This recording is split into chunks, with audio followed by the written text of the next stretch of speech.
कबीरदास जी का जन्म सबसे पहले देखते हैं। जन्म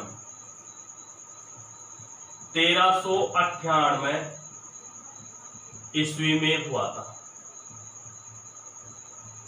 ईस्वी में हुआ था, ठीक है। मृत्यु कब हुई इनकी?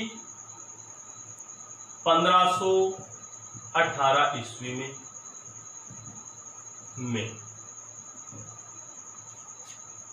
कितने वर्ष जिए? 120 वर्ष जीवित रहे।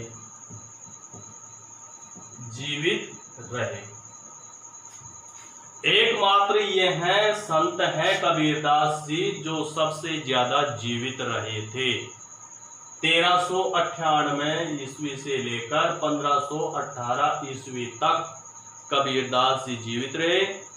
120 वर्ष यह जीवित रहे और कबीरदास जी से ही हिंदी साहित्य में शुरुआत मानी जाती है भक्ति काल में संतों के रूप, ठीक है। अब यहां बात करते हैं इनका जन्म।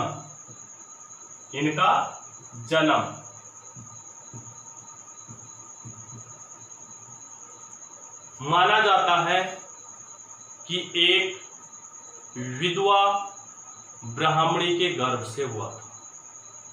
इनके विधवा ब्राह्मणी के गर्भ से इनका जन्म हुआ था, ठीक है। विधवा ब्राह्मणी के गर्भ से इनका जन्म हुआ था, ठीक है। तो ये जो विधवा ब्राह्मणी थी, लोक लाज के भय से यह इस कबीरदास जी को लहर तारा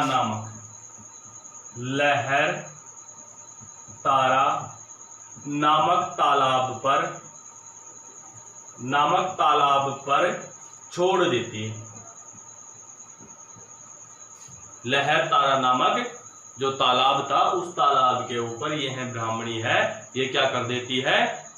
कबीरदास जी को वहां छोड़ देती है। जो कबीरदास जी का जिस स्थान पर जन्म हुआ था वो स्थान माना जाता है काशी। काशी में कबीरदास जी का क्या हुआ था? जन्म हुआ था। अब यहां पर ये जन्म हो गया, विधवा ब्राह्मणी के गर्भ से, कोख से इनका जन्म हुआ। वो लोकलाज के भय से उसे लहरतारा नामक तालाब पर छोड़ देती, ठीक है। वहां लहरतारा तालाब के पास से नीरू और नीमा नामक जुलाहा दंपति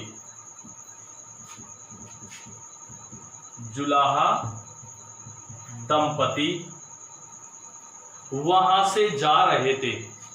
तो जब उस बालक की आवाज सुनी तो यह नीरू और नीमा नामक दंपति, पति और पत्नी, इन दोनों ने उसे वो उठा लिया और अपने पास रख लिया और उसका लालन पालन करने लगे, उसका पोषण करने लगे। और यह कबीरदास जी इन्हीं के काम में धीरे धीरे पारंगत हो गए, निपुण हो गए, ठीक है। इसके बाद में जो कबीरदास जी हैं, यह माना जाता है कि कबीरदास जी अनपढ़ थे। मसी कागज छुयो नहीं, कलम गही नहीं हाथ। यानी ये कहा जाता है कबीरदास जी ने न कभी दवात को, स्याही को हाथ लगाया, न उन्होंने कागज को स्पर्श किया। मसी कागज छुयो नहीं, कलम गई नहीं हाथ, और न ही उन्होंने कभी अपने हाथ में कलम पकड़ी। यानी कबीरदास जी जन्म से लेकर मृत्यु तक उन्होंने पढ़ाई नहीं की, वो अनपढ़ रहे थे, ठीक है। जुलाहा नामक दंपति ने ने इनका लालन पालन किया। अब देखिए आगे, जो कबीरदास जी हैं, कबीरदास जी का विवाह, कबीर का विवाह लोही नामक एक जो कन्या थी, उस कन्या से इसका विवाह हुआ। तो कबीर की पत्नी का नाम क्या हो जाएगा? लोही। कबीर की शादी होने के बाद में कबीरदास जी के एक पुत्र और एक पुत्री का जन्म हुआ। जो पुत्र था, उस पुत्र का नाम था कमाल, और पुत्री थी, उस पुत्री का नाम था कमाली। ठीक है, पुत्र का नाम कमाल और पुत्री का नाम कमाली। ठीक है, यहां तक बात हो गई। अब आगे बात करते हैं, जो कबीरदास जी थे, इस कबीरदास जी के गुरु का नाम था रामानंद। रामानंद, कबीर के गुरु का नाम था रामानंद। ठीक है, गुरु रामानंद से इन्होंने शिक्षा ग्रहण की। अब यहां पर जो कबीरदास जी हैं, ये कबीरदास जी मौखिक रूप से भाषण देते थे। भाषण का मतलब बोलते थे, मतलब इनकी स्मरण शक्ति और ज्ञान चेतना इतनी ज्यादा थी कि यह उपदेश देते थे। इन उपदेशों को जब इनके शिष्य धर्मदास ने सुना, इनके शिष्य का क्या नाम था? धर्मदास। शिष्य धर्मदास।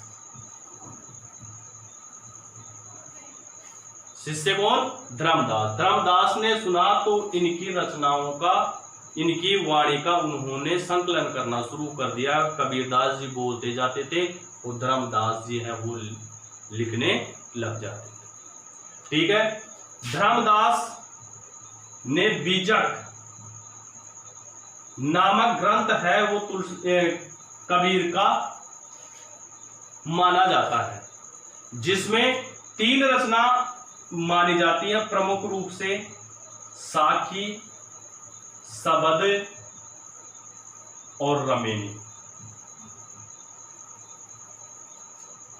कितनी रचना मानी जाती है बीजक में? साखी, सबद और रमेनी। 3 प्रकार की रचनाएं इसमें मानी जाती हैं। धर्मदास ने इन कबीरदास जी की जो मौखिक वाणी थी, उस वाणी को उन्होंने यहां पर लिखा। अब बाद के जो आधुनिक अपने कवि थे, उन कवियों में से एक कवि का नाम था आचार्य हजारी प्रसाद द्विवेदी। कौन? हजारी प्रसाद द्विवेदी। हजारी प्रसाद द्विवेदी। इन कबीरदास जी की इन सब रचनाओं को सुनकर उन्होंने कबीरदास जी को एक उपमा दे दी और कबीरदास जी को इन्होंने क्या कह दिया? वाणी का डिटेक्टर। डिटेक्टर, डिटेक्टर का अर्थ होता है मौखिक रूप से भाषण देने वाला। क्या होता है? मौखिक रूप से भाषण देने वाला। तो इस प्रकार से यह जन्म मृत्यु कबीरदास जी के बारे में हमने यहां पर पढ़ा। यह पूरी साधारण जानकारी है, यह साधारण जानकारी हमने यहां पर प्राप्त की है। अब जो आगे कबीरदास जी की जो रचनाएं होंगी, उन रचनाओं को हम यहां पर पढ़ेंगे। कबीरदास जी के जो पद हैं, वो पद 2 पद यहां पर आपके इस पाठ में समाहित हैं। उन दोनों पदों को एक एक करके हम यहां पर देखते हैं। तो दोनों पद क्या कहते हैं और उनमें कबीरदास जी ने क्या शिक्षा दी है, उस शिक्षा के बारे में हम यहां पर अभी पढ़ेंगे। तो आइए देखते हैं आगे क्या है कबीरदास जी के वो पद। देखिए आगे पाठ 1 पद 1 कबीरदास जी। ठीक है, पहला पद है वो यहां पर मैंने लिखा है, पहले इसको पढ़ते हैं। क्या है ये पद? हो सकता है आपका 10th क्लास में या 9th क्लास में आपका ये पद है, ये पढ़ा हुआ हो। अरे इन दोहुन रह न पाई, हिंदू अपनी करे बढ़ाई, गागर छुअन न देई, बेस्या के पायन तर सोवे, यह देखो हिंदू आई, मुसलमान के पीर ओलिया, मुर्गी मुर्गा खाई, खाला केरी बेटी ब्याहे, घर ही में करे सगाई, बाहर से एक मुर्दा, मुर्दा है ये, लाए धोए धोई चढ़वाई, सब सखियां मिली जेवन बेटी, घर भर करे बढ़ाई, हिंदुन की हिंदुआई देखी, तुर्कन की तुर्काई, कहे कबीर सुनो भाई साधो, कौन रहा है जय। अब यहां पर ये पद पढ़ लिया। अब इनके कठिन शब्द आप देख लेते ताकि व्याख्या करने में किसी समस्या का सामना ना करना पड़े। अरे का संबोधन है, इनका अर्थ इन्हें रहेगा दोन। अब दोन का अर्थ क्या हो जाएगा यहां पर? हिंदू और मुसलमान। राह है सच्चा मार्ग, नैकार्थ क्या हो जाएगा? नहीं। पाई मीन्स प्राप्त किया। ठीक है, हिंदू हिंदू रह जाएगा, अपने का अपने, करे मीन्स करता है, बढ़ाई का प्रशंसा, गागर मटकी घड़ा, छुअन स्पर्श, नैकार्थ नहीं, दे मीन्स देता, मटके को स्पर्श नहीं करने देता। बेस्या, बेस्या का अर्थ हो जाएगा वेश्या। ठीक है, जिसको समाज में अस्पर्श के रूप में उसको समझा जाता है, उसका स्पर्श नहीं किया जाता, उसको हे दृष्टि से समझा जाता है।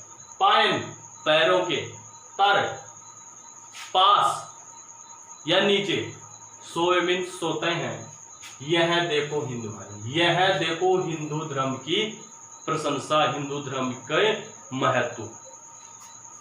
मुसलमान का मुसलमान, पीर ओलिया धर्म गुरु, संत, पैगंबर, ठीक है, जो धर्म का उपदेश देते हैं। फकीर, मुर्गी मुर्गा खाई, मुर्गी और मुर्गा जीव हत्या करके वह खाते हैं, तब उनका वह धर्म कहाँ चला जाता है। खाला, खाला का अर्थ क्या हो जाएगा? मौसी। देसी भाषा में जैसे हम बोलते हैं मावसी, ठीक है, तो वो है ये मावसी, मौसी। केरी बेटी, केरी का मतलब की ही, बेटी का पुत्री, ब्याह है, विवाह करते हैं, घर ही में करे सगाई, घर में ही सगाई करके घर में ही अपनी मौसी की लड़की के साथ ही वो क्या कर लेते हैं? शादी कर लेते हैं, विवाह कर देते हैं। बाहर से एक मुर्दा, मुर्दा का मतलब मरा हुआ, मुर्दा मरा हुआ, ठीक है, बाहर से एक मुर्दा लाए, धोई धोई चढ़वाई, मरा हुआ जीव, ठीक है, और उसको धोई धोई का मतलब धो धो कर, चढ़वाई हांडी पर चढ़ाना, हांडी पर चढ़ाना। अब यहां पर क्या है? किसको? जो यहां पर मांस का भक्षण करते हैं उनके लिए कबीरदास जी ने यहां पर प्रहार किया है।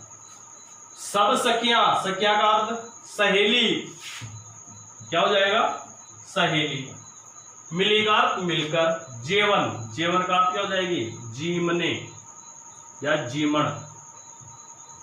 बेटी बैठ जाती है। घर भर करे बढ़ाई, पूरे घर में बढ़ाई, बढ़ाई का क्या हो जाएगा? प्रशंसा। ठीक है। हिंदुन की हिंदुआई देखी, हिंदू धर्म की महत्ता, हिंदुआई का मतलब महत्व, महत्ता देखी। तुर्कन, मुसलमानों की तुर्काई, मुसलमानों के मुस्लिम धर्म की महत्ता के बारे में देखा। कहे कबीर सुनो भाई साधो, सज्जन पुरुषों, सज्जन पुरुषों कौन राह है?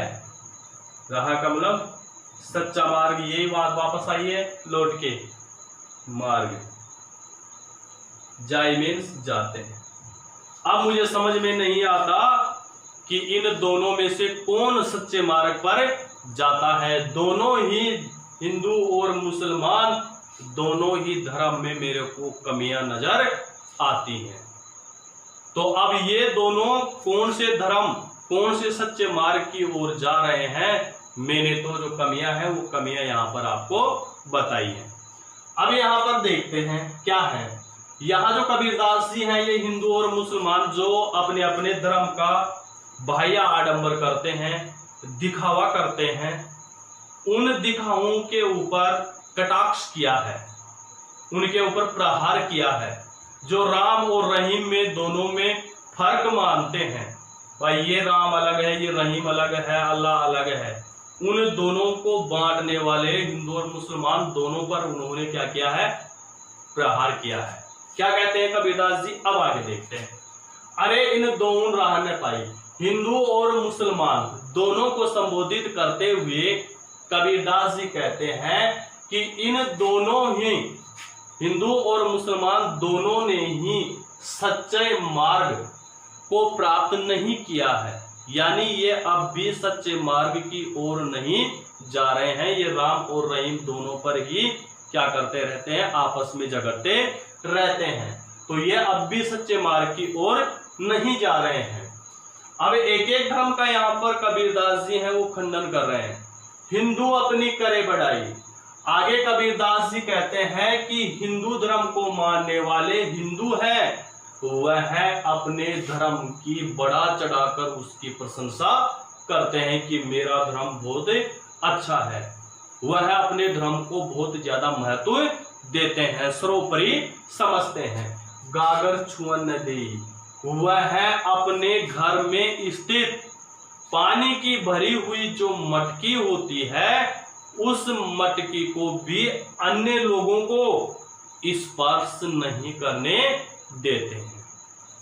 यानी घर के अंदर रखी हुई पानी की मटकी होती है, उस मटकी को भी अन्य लोगों को, जो हिंदू धर्म है मानने वाले, वो इसको स्पर्श नहीं करने देते। इतना बड़ा वह अपने धर्म को महत्व देते हैं। ठीक है, यहां तक समझ में आया।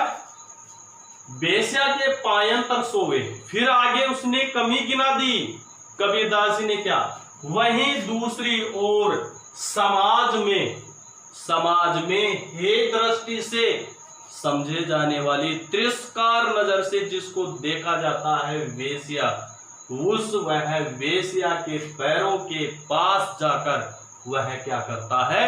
सोता है। यह देखो हिंदुआई, यह देखो इस हिंदू धर्म की महानता, इस हिंदू धर्म का महत्व। यानी एक तरफ तो यहां पर किसको नहीं छूने दे रहा? अपने घर में स्थित मटकी को नहीं छूने दे रहा, और दूसरी ओर जिसको समाज हे दृष्टि से देखता है, जिसको स्पर्श नहीं करते हम, वही हिंदू धर्म के लोग उस वेश्या के पैरों के पास जाकर वह वहां पर सोते हैं। तो उनका वह धर्म का महत्व फिर कहां चला जाता है? ठीक है, तो यह यहां पर दिखावा करते हैं और यहां पर वह फिर वही दिखावे को गुप्त में दोहराते हैं। अब आगे बता रहा है मुसलमानों के बारे में। मुसलमान के पीर ओलिया मुर्गी मुर्गा खाई। आगे कबीरदास जी मुसलमानों के संतों के ऊपर, उनके धर्म गुरुओं के ऊपर, संत फकीरों के ऊपर व्यंग्य करते हुए कहते हैं कि इनके धर्म को मानने वाली ये संत है, यह क्या करते हैं? मुर्गी और मुर्गा का क्या करते हैं? भक्षण करते हैं, मांस है खाते हैं। आगे फिर क्या बताया है? खाला केरी बेटी ब्याहे। इतना ही नहीं, वह अपनी मौसी की ही बेटी से, अपनी मौसी की ही बेटी से अपने घर में सगाई करके वह क्या कर लेते हैं, ब्याह कर लेते हैं। यानी कबीरदास ये कहना चाहते हैं, मुसलमान है वह अपनी मौसी की ही लड़की से सगाई करके अपने घर में ही वह क्या कर लेते हैं, विवाह कर लेते। आगे देखिए, बाहर से एक मुर्दा लाए। फिर आगे कबीरदास जी कहते हैं कि यही व्यक्ति, यही मुसलमान अपने धर्म को मानने वाले बाहर से एक मरा हुआ जीव यह लेकर आते हैं और उसे धोए धोए साफ कर करके उसे हांडी पे रखकर वह क्या कर देते हैं, चढ़ा देते हैं। किसके लिए? खाने के लिए। यानी अब यहां पर देखिए, यानी यह दिखावा करते हैं कि जब यह मुर्दा जीव लाए तो उस समय जब यह जीव मर रहा था, इसकी हत्या हो रही थी, तो इनका धर्म कहां गया? अब इनका धर्म कहां गया? जीव हत्या कर रहे हैं ये। सब सखियां मिली जीवन बेटी घर घर भर करे बढ़ाई। सब सखियां, सारी सहेलियां हैं, वह उस घर में मिलकर जीवने के लिए बैठ जाती हैं, खाना खाने के लिए बैठ जाती हैं, घर भर करे बढ़ाई। और प्रत्येक घर में उस घर की क्या करती हैं, प्रशंसा करती हैं। हिंदुन की हिंदुआई देखी। अब आगे कबीरदास जी कहते हैं, इन दोनों धर्मों में जब इनको दिखावा मिलता है, बाह्य आडंबर मिलता है कि ये लोग बाहर से दिखते कैसे हैं और अंदर ही अंदर ये क्या करते हैं, तब कबीरदास जी कहते हैं, हिंदुन की हिंदुआई देखी, हिंदुओं की मैंने हिंदू धर्म का महत्व देखा, उनकी उपयोगिता देखी, तुर्कन की तुर्काई। और मुसलमानों का जो धर्म है उस धर्म के महत्व के बारे में भी मैंने देखा, कहते क्या है और करते क्या है। कहे कबीर सुनो भाई साधो। आगे कबीरदास जी कहते हैं कि हे सज्जन पुरुषों सुनो, हे सज्जन पुरुषों सुनो, कौन रहने जाई, इनमें से कौन है, हिंदू और मुसलमान इन दोनों में कौन है जो सच्चे मार्ग की ओर जाते हैं? मुझे तो सच्चे मार्ग की ओर जाते हुए इन दोनों में कोई दिखाई नहीं देता है। यानी कुल मिला के बात यह है, कबीरदास जी ये कहना चाहते हैं कि हिंदू और मुसलमान राम और रहीम के नाम पर लड़ते हैं, झगड़ते हैं और अपने अपने धर्म का महत्व ज्यादा बताते हैं। मेरा धर्म सबसे अच्छा है, ठीक है, मेरा धर्म सबसे अच्छा है, हिंदू और मुसलमान। उसकी बाह्य आडंबरता और दिखावे के ऊपर कबीरदास जी ने यह प्रहार किया और लोगों को सच्चाई बताई कि तुम्हारे इस धर्म में ऐसी हकीकत है या नहीं है, तुम लोग ऐसा करते हो या नहीं करते हो। और ये बात हम देखते भी हैं, दिखाई भी देती है। लोग धर्म के नाम पर चोला ओढ़ते हैं और वह काम इस कबीरदास जी के कहे अनुसार ही करते हैं।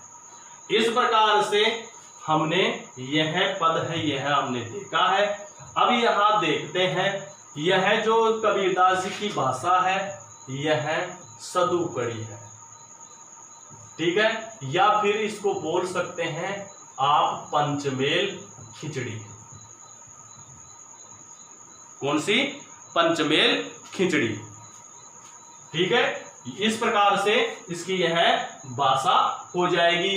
अनुप्रास अलंकार तो एक वर्ण की आवृत्ति एक से अधिक बार होते हैं, वहां पर अपने को देखने को मिल ही जाता है, जैसे इसमें नहीं है,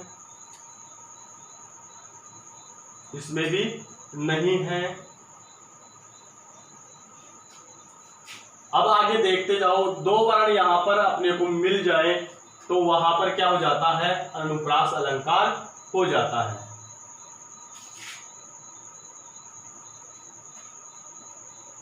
बै बै, ठीक है, अनुप्रास हो गया। धोय धोय, अब यहां पर कौन सा हो जाएगा, यहां पर पुनरुक्ति प्रकाश अलंकार हो जाएगा, धोय धोय। समानार्थी शब्दों की आवर्ती जहां एक से अधिक बार होती है वह पुनरुक्ति प्रकाश अलंकार होता है। धोय धोय का मतलब साफ साफ करके, तो पुनरुक्ति प्रकाश अलंकार यहां पर हो जाएगा, ठीक है। इस प्रकार से इसमें अनुप्रास और पुनरुक्ति प्रकाश अलंकार का इसमें प्रयोग किया गया है। और दूसरी बात, यहां पर जब इसका संदर्भ हम छाटेंगे तो संदर्भ के अंतर्गत आपको पता होना चाहिए, संदर्भ कैसे छाटेंगे वो भी मैं आपको यहां पर बता देता हूं, अंत में शुरू में वीडियो में और बता दूंगा। प्रस्तुत पद हमारी पाठ्य पुस्तक अंतरा, प्रस्तुत पद हमारी पाठ्य पुस्तक अंतरा में संकलित कबीरदास जी के पद से लिया गया है। प्रस्तुत पद हमारी पाठ्य पुस्तक अंतरा में संकलित कबीरदास पाठ से लिया गया है, ठीक है। फिर इसका ये तो संदर्भ हो गया। अब प्रसंग कैसे छाटेंगे, प्रसंग के अंतर्गत इसमें क्या बताया गया है, प्रस्तुत पद में कबीरदास जी ने हिंदू और मुसलमान दोनों के धर्म के महत्व के बारे में, उनके पाखंड के बारे में यहां पर वर्णन किया है। इस प्रकार से हमने यह जो कबीरदास है, इस कबीरदास जी का पहला जो पद है, यह पहला पद हमने यहां पर पढ़ा है। वीडियो बहुत ज्यादा लंबा हो जाएगा, इसलिए दोनों पद हैं वो एक साथ हम पढ़ नहीं सकते। दूसरे पद का वीडियो है वो नेक्स्ट मैं बनाकर डाल दूंगा। सभी स्टूडेंट्स हैं, वो सभी स्टूडेंट्स अपने इस चैनल को सब्सक्राइब जरूर कर लें और बेल आइकन को जरूर दबाएं, ताकि कोई भी वीडियो मैं बनाऊं तो YouTube पर अपलोड करते ही उसका नोटिफिकेशन आप तक पहुंच जाए। इसलिए चैनल को सब्सक्राइब करना न भूलें और लाइक करना न भूलें। मिलते हैं नेक्स्ट वीडियो में। जय श्री श्याम दोस्तों।